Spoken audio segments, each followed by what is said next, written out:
Hello दोस्तों, स्वागत है आपका टेक्निकल इंडियन फार्मिंग में। दोस्तों, आज की वीडियो में हम आपके लिए लाए हैं गन्ने की ट्रेंच विधि। गन्ने को ट्रेंच विधि से कैसे बोएं दोस्तों, जिससे कि किसानों को अधिक मुनाफा हो। दोस्तों, ये आप देख पा रहे हैं, ये ट्रेंच विधि के द्वारा निकाली गई वेडें हैं। इसमें दो जो हमारे नालियाँ बनी हैं, इन नालियों में हमें गन्ने के बीज डालने होते हैं। इस प्रकार से प्रत्येक नाली में बीज के जो टुकड़े कटे होते हैं, बीज के टुकड़े दोस्तों संभवतः कोशिश करें कि एक आंख का ही एक टुकड़ा होना चाहिए, और जब हम नाली में इसको डालें तो मिलाकर ही डालें।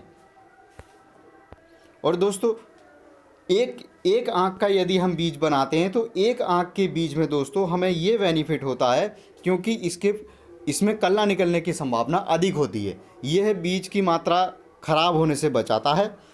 और दोस्तों, बीज को हमें उपचारित करके ही डालना चाहिए। बिना उपचारित बीज हमें खेत में प्रयोग नहीं करना चाहिए। दोस्तों, ट्रेंच विधि से जब हम गन्ना करते हैं तो उसके साथ में अन्य सह फसलें भी हम कर सकते हैं।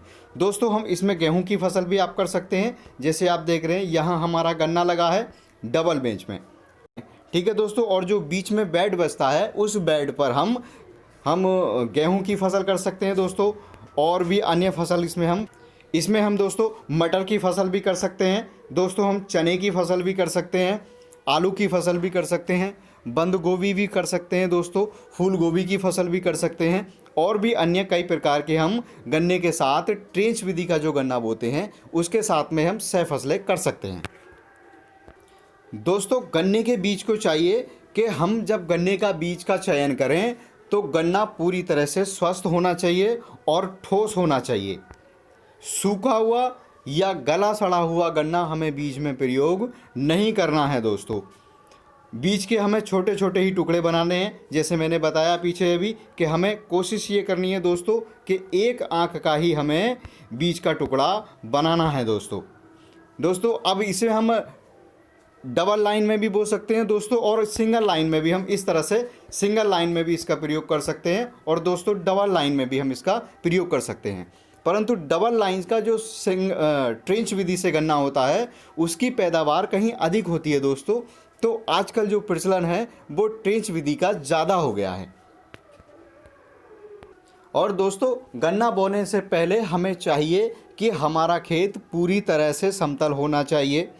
और समतल यदि हमारा खेत नहीं है तो हमें अपना जो खेत है वो ट्रैक्टर लेवलर से हमें समतल करा लेना चाहिए। उसके बाद ही हमें गन्ना बोना चाहिए, ताकि उसमें कहीं पानी अधिक और कहीं पानी कम ना पहुंच पाए।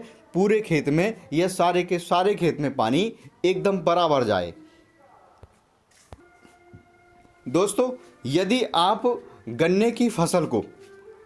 आप दोस्तों गन्ने की फसल को अक्टूबर या नवंबर के महीने में बोते हैं तो आपके लिए बहुत ज़्यादा फ़ायदेमंद रहता है, क्योंकि अक्टूबर नवंबर में बोई गई गन्ने की फसल में अधिक कल्ले निकलते हैं।